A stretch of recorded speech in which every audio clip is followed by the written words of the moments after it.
Hello everyone. Today we are going to start part 2 of chapter 4 of class 8, that is metals and non-metals. उसमें part 1 मैंने upload कर दिया था. Hope so कि आप सब लोगों ने वो वीडियो देख लिया होगा. तो पहले तो थोड़ा सा इंट्रोडक्शन अगर हम दे तो यहाँ पे आपके मेरे पीछे जो चीज़ें आपको दिख रही है कि बहुत सारी चीज़ें हैं कि H H E L I B E, ये सारे एलिमेंट्स होते हैं. जो मेरे पीछे आप देख रहे हो ना बैकग्राउंड, वो अलग अलग तरीके के एलिमेंट्स होते हैं. एलिमेंट्स क्या होता है बेटा? तो एलिमेंट्स ही होते हैं जिसका कॉम्बिनेशन से हमें अलग अलग तरीके के कंपाउंड मिलते हैं. फॉर एग्जाम्पल अगर आप कर्सर देखो तो यहाँ पे H दिख रहा है आपको, दैट इज हाइड्रोजन. यहाँ पे कर्सर की तरफ देखो, दैट इज O, ऑक्सीजन. तो हाइड्रोजन एंड ऑक्सीजन आपस में मिल जाते हैं, बॉन्ड बनता है और वो बनते हैं एक कंपाउंड जिसको नाम हम देते हैं वाटर. तो मतलब ऐसे ही अलग अलग कंपाउंड्स आपको मिल जाते हैं. तो हमारे आसपास में जितने भी कंपाउंड्स आप देखो, हम हमें खुद इंक्लूड करके अगर हम अपने आप को ही देखें तो भी क्या होता है कि वो एक तरीके के हम कंपाउंड से ही बनते हैं. हमारे अंदर बहुत सारे डिफरेंट डिफरेंट कंपाउंड्स होते हैं, जैसे विटामिन, प्रोटीन, हेमोग्लोबिन. ये सारी चीजें अगर हम देखें तो इन्हीं एलिमेंट्स को मिला जुला के बनता है. Not only us, either it is a living thing or a non living thing, it consists of these elements only. तो टोटल नेचर में टोटल देर आर 118 एलिमेंट्स. इन सबको हम एलिमेंट्स कहते हैं. Hydrogen, helium, lithium, beryllium, boron, nitrogen.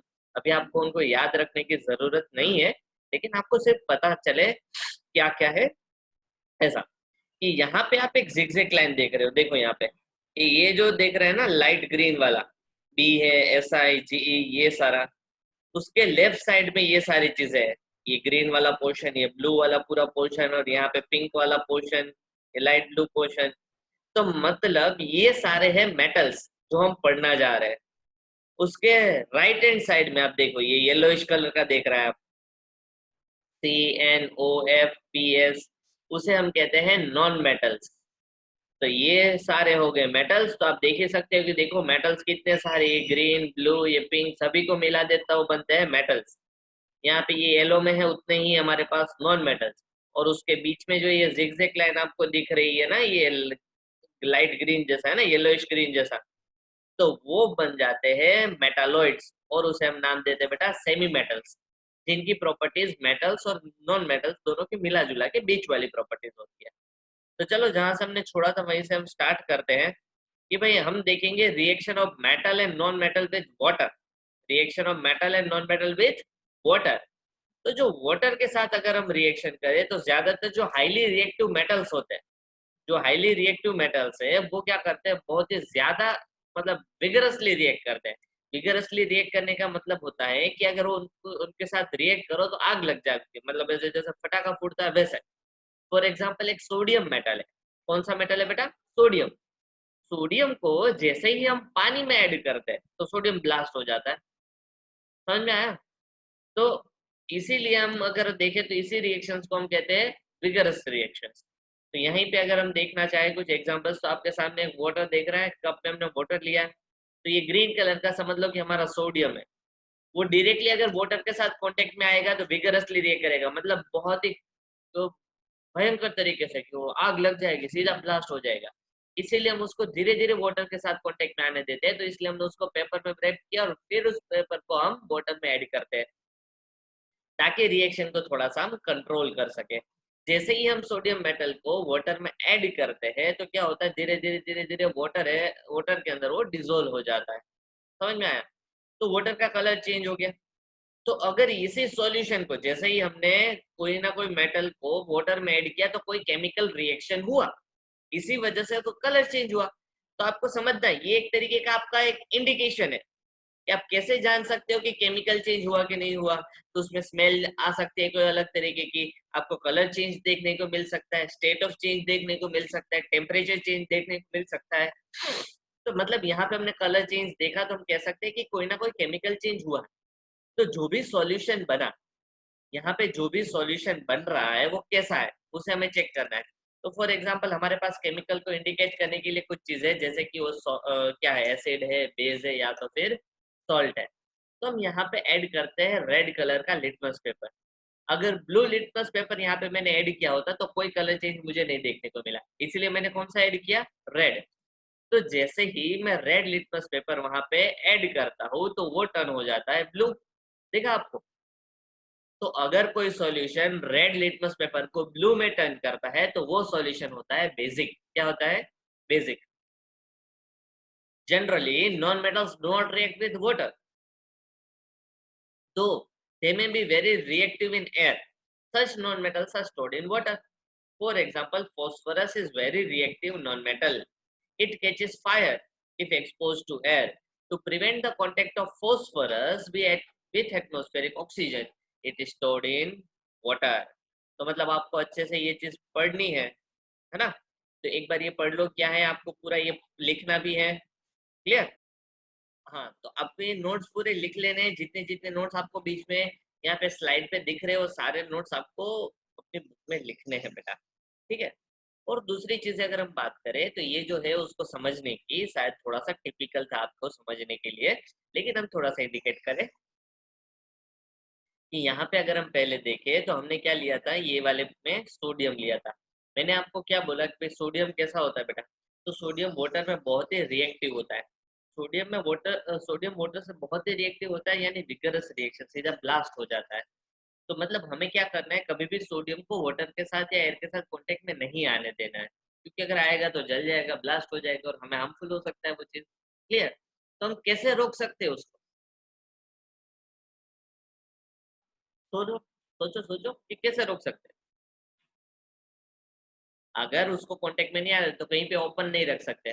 अगर यहाँ पे कहीं पे ओपन रख दिया तो मॉइस्चर तो होता ही है एटमोस्फियर में। कहीं पे अगर हम ओपन रख देते हैं तो एटमोस्फेयर में मॉइस्चर होता है, उससे रिएक्ट कर लेगा और वो ब्लास्ट हो सकता है, जल सकता है, आग लगा सकता है कहीं। तो हम क्या करते हैं, उसको केरोसिन के अंदर डिप करके रखते हैं। समझ में आया? केरोसिन के अंदर डिप करने से क्या होगा, केरोसिन एंड वाटर आपस में कांटेक्ट में नहीं आते। तो केरोसिन एंड वाटर आपस में कांटेक्ट में नहीं आते तो मतलब क्या हुआ क्या, कि भाई वाटर है वो अंदर जाएगा ही नहीं। समझ में आया? केरोसिन उसको प्रिवेंट करेगा, वाटर को अंदर नहीं आने देगा, ऑक्सीजन को अंदर आने नहीं देगा, तो सोडियम उससे रिएक्ट करेगा नहीं, तो हमने बचा लिया भाई। समझ में आया? तो इसी तरीके से कुछ नॉन मेटल्स होते हैं। सोडियम मेटल था, सोडियम इज अ मेटल। कुछ ऐसे नॉन मेटल है जो वाटर के साथ तो रिएक्ट नहीं करते।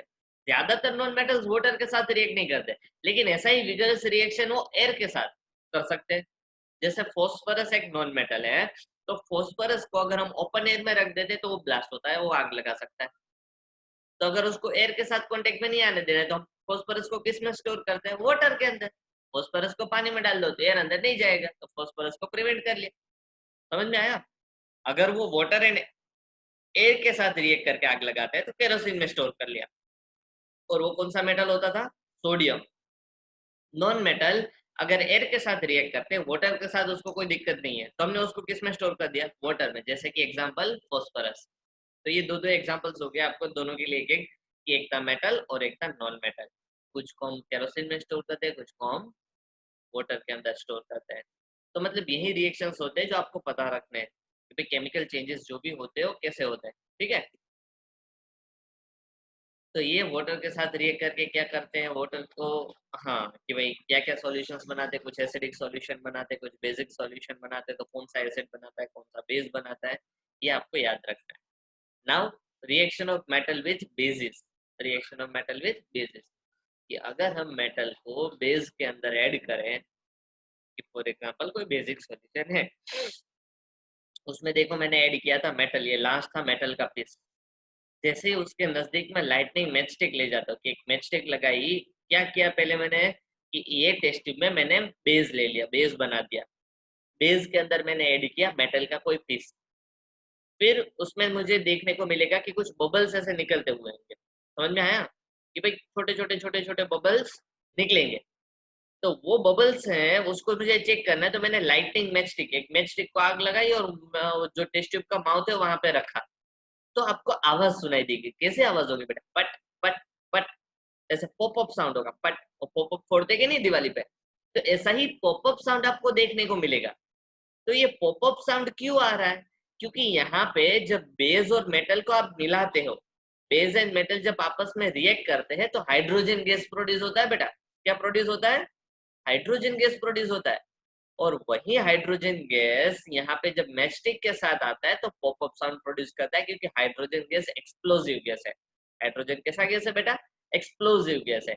इसीलिए अगर वो फायर के साथ कांटेक्ट में आता है तो पॉपअप की एक्सप्लोजन क्रिएट करता है। बट यहाँ पे अमाउंट ऑफ हाइड्रोजन बहुत कम है, इसीलिए छोटा छोटा आवाज आता है, पॉपअप साउंड आता है। समझ में आया? बहुत ज्यादा हाइड्रोजन होता तो यहाँ पे भी ब्लास्ट होने के चांसेस होते। क्लियर? हाइड्रोजन यूज होता है as a fuel in the rockets. Rocket में hydrogen as a fuel use होता है, तो अभी आपको समझ में आ गया होगा कितना खतरनाक फ्यूल होगा हाइड्रोजन। इसीलिए यहाँ पे स्मॉल क्वांटिटी में होता है, इसीलिए थोड़ा पॉपअप साउंड आता है। अभी हमें देखना है डिस्प्लेसमेंट रिएक्शन। क्या देखना है बेटा? Displacement reaction. अभी डिस्प्लेसमेंट रिएक्शन क्या होता है अगर हम समझे तो क्या होगा डिस्प्लेसमेंट रिएक्शन, को बता सकता है? तो डिस्प्लेसमेंट रिएक्शन ऐसी चीज होती है जिसमें कोई एक मेटल दूसरे मेटल की जगह लेता है। क्या होता है बेटा डिस्प्लेसमेंट रिएक्शन? जिसमें कोई एक मेटल दूसरे मेटल की जगह लेता है, उसे हम डिस्प्लेसमेंट रिएक्शन कहते हैं। तो कौन सा किसकी जगह ले सकता है? अगर सपोज अगर हम देखें तो कोई, आज अगर हमारा सबसे अच्छा cricketer once upon a time, आज अगर हम देखें विराट कोहली है ना, कि भाई अभी का अगर हम देखें इंडिया में तो सबसे अच्छा क्रिकेटर, और वर्ल्ड वाइड भी देखें तो सबसे अच्छे बैट्समैन कौन है? तो विराट कोहली है। तो विराट कोहली की जगह अगर कोई ले सकता है तो कौन लेगा? उससे अच्छा बैट्समैन ले सकता है कि उनसे एंजी बेंजी चालू बाजू कोई बैट्समैन लेगा?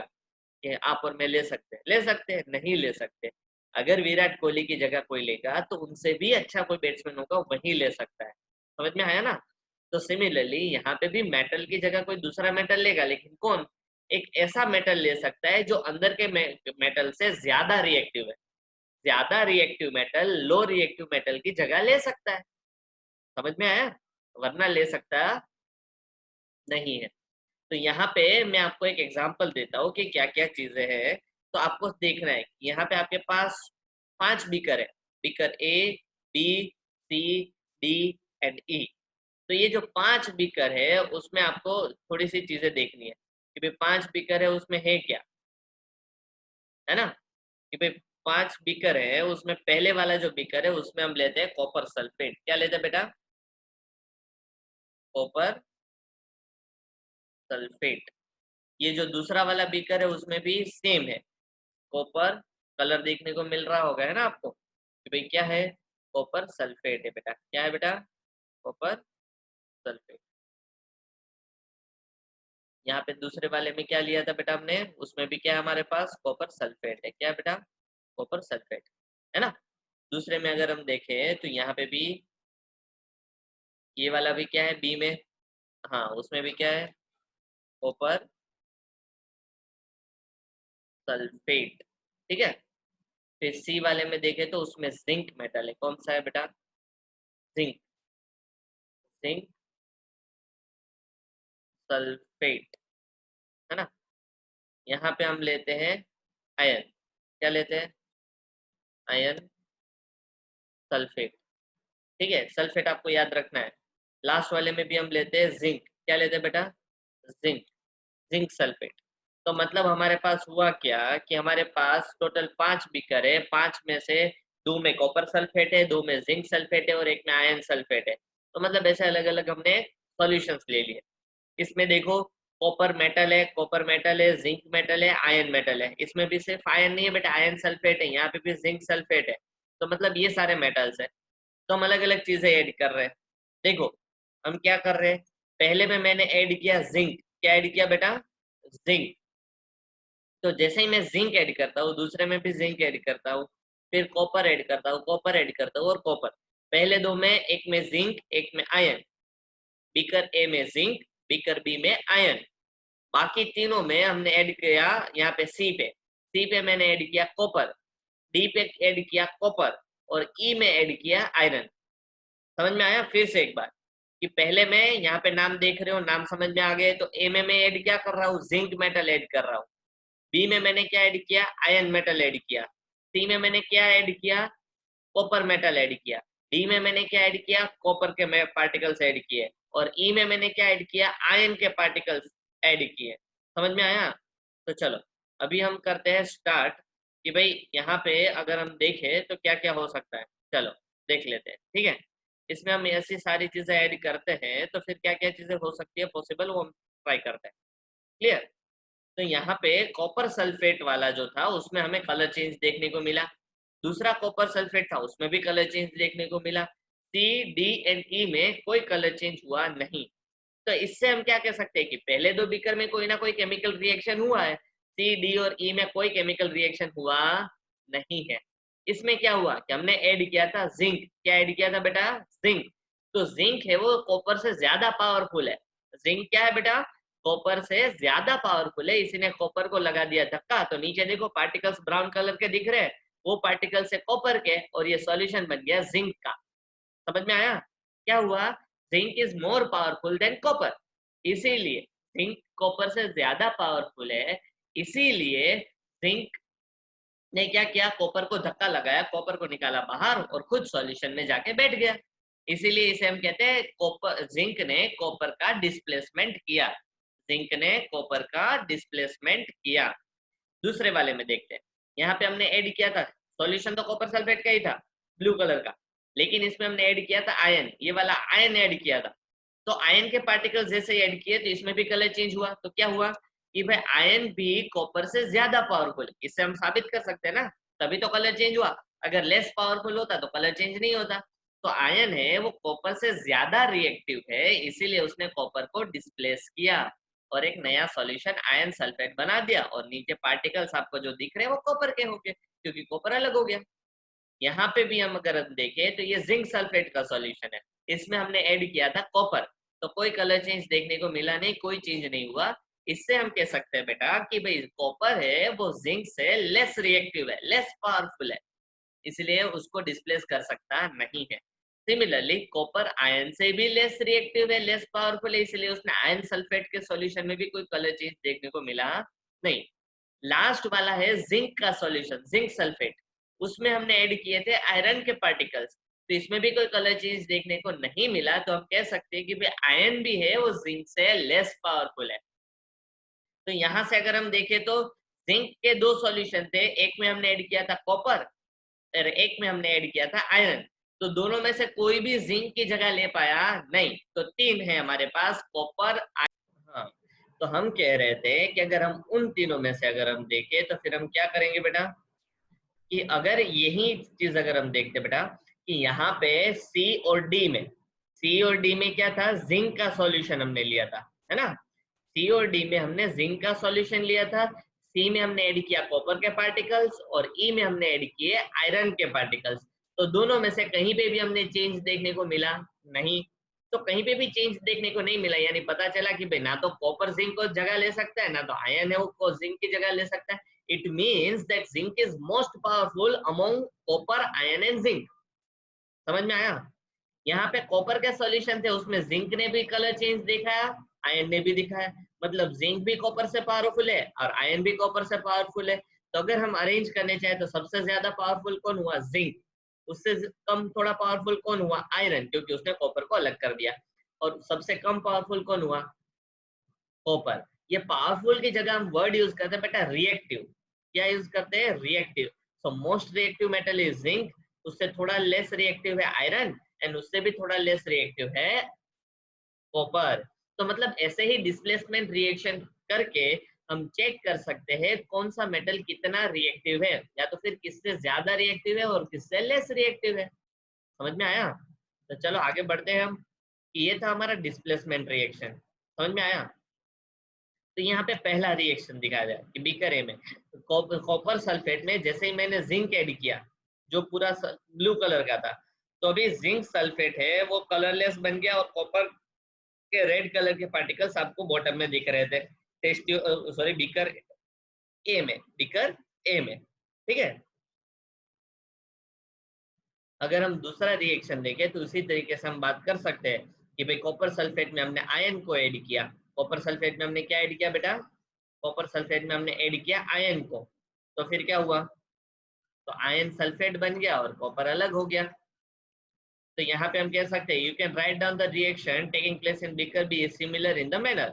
वो तो सिमिलर ही होता है ना कि कॉपर में हमने जिंक ऐड किया तो जो चेंज देखने को मिला वैसा ही चेंज हमने देखने को मिला जब कॉपर सल्फेट में हमने आयन को ऐड किया। और सी डी एंड ई में कोई कलर चेंज नहीं हुआ, सी डी और ई में कोई कलर चेंज नहीं देखने को मिला। तो सबसे पहले हम सी और डी के बारे में बात करते हैं। There could have been displacement of zinc by copper in beaker C and by iron in beaker H. Similarly there could be displacement by copper in beaker D. तो मतलब ऐसे ही डिस्प्लेसमेंट हमें देखने को मिलते हैं सी और डी में अगर कॉपर ज्यादा पावरफुल हुआ, लेकिन हमें कोई रिएक्शन देखने को मिला नहीं। अगर कोई रिएक्शन देखने को नहीं मिला तो हम कह सकते हैं कि कॉपर लेस रिएक्टिव है, वरना तो रिएक्शन दिखाता जिंक और आयन के साथ। जिंक और आयन के सॉल्यूशन के साथ कॉपर रिएक्शन दिखाता अगर वो ज्यादा रिएक्टिव होता तो, लेकिन नहीं दिखाया। Since we do not see any change in beaker C, we can infer that copper is not able to replace zinc from zinc sulfate. ये जिंक सल्फेट का सॉल्यूशन हमने लिया था, ठीक है। तो इसी तरीके से हम ये कह सकते हैं कि भाई जिंक है वो ज्यादा रिएक्टिव है। फिर अगर हम बात करें तो zinc is more reactive than copper and ion. दोनों से ज्यादा रिएक्टिव है क्योंकि जिंक है वो कॉपर को अलग कर रहा है बीकर ए में, और लास्ट वाला जो बीकर ई था हमारे पास उसमें कोई कलर चेंज नहीं देखने को मिला था। हमने आयन को ऐड किया था जिंक सल्फेट के सॉल्यूशन में, तो कोई कलर चेंज नहीं हुआ। क्यों? आयन है वो लेस रिएक्टिव है, less powerful as compare to zinc. A more reactive metal, ये देखो बहुत इंपॉर्टेंट है, a more reactive metal can replace a less reactive metal, but a less reactive metal cannot replace a more reactive metal। कि भाई highly reactive होगा less reactive को replace कर सकता है, लेकिन लेस रिएक्टिव हाई रिएक्टिव को रिप्लेस कर सकता नहीं है। समझ में आया बेटा? तो ये बहुत ही इंपॉर्टेंट चीज है कि ये आपको याद रखनी है। बहुत ही सिंपल है वैसे अगर आप समझने जाओ तो, है ना। हमने विराट कोहली वाला एग्जांपल लिया कि बेटर बैट्समैन होगा और थोड़ा कम बैट्समैन को जगह ले सकता है, लेकिन जो अच्छा नहीं खेल रहा हो, जो अच्छा खेल रहा है उसकी जगह ले सकता नहीं है। क्लियर? अभी last thing of this chapter and that is uses metals and non-metals. Non-metal is essential for our life, which all living beings inhale during breathing. कि भाई एक ऐसा नॉन मेटल है जो हमारे लिए बहुत यूजफुल है, हम हर रोज यूज करते हैं, हर रोज क्या each and every second each and every minute use करते हैं। क्या यूज किया मैंने? ऑक्सीजन। तो that is a non metal. Non metals used in fertilisers to enhance the growth of plants. कि सल्फर, फास्फोरस, नाइट्रोजन, ये सारे नॉन मेटल्स फर्टिलाइजर्स में यूज होते हैं। Non metal is used in water purification process. हम chlorination करते हैं तो उसमें chlorine is a non metal. Non metal used in the purple colour solution which is applied. Tincture iodine अगर आपने देखा होता है वुंड्स एज एन एंटीसेप्टिक, है ना। Non metals are used in crackers. Magnesium वो तो मेटल है, लेकिन सल्फर ऐसे थोड़े नॉन मेटल्स होते हैं जो यूज होता है इन क्रैकर्स में। उसमें एक मेटल भी यूज होता है दैट इज मैग्नीशियम। क्लियर? तो यहाँ पे हमारा चैप्टर खत्म होता है बेटा। तो आपको हम क्या करना है, ये जो सारे रिएक्शंस आपके टेक्स्ट बुक में दिए हैं वो सारे के सारे रिएक्शंस आपको लिखने हैं। वो पूरा रिएक्शन लिखने के बाद उसके नीचे उसका एक्सप्लेनेशन लिखना है कि इसमें क्या हो रहा है, कि भाई कौन सा मेटल ने किसको डिस्प्लेस किया। इस तरीके से हर एक रिएक्शन के नीचे आपको 3-3 पॉइंट लिखने हैं। क्लियर? और अगर कोई डाउट है बेटा तो आप कभी भी मुझे पर्सनली मैसेज कर सकते हो, या तो फिर इसमें कमेंट भी कर सकते हो। ठीक है? थैंक यू बेटा, मिलते हैं नेक्स्ट वीडियो में।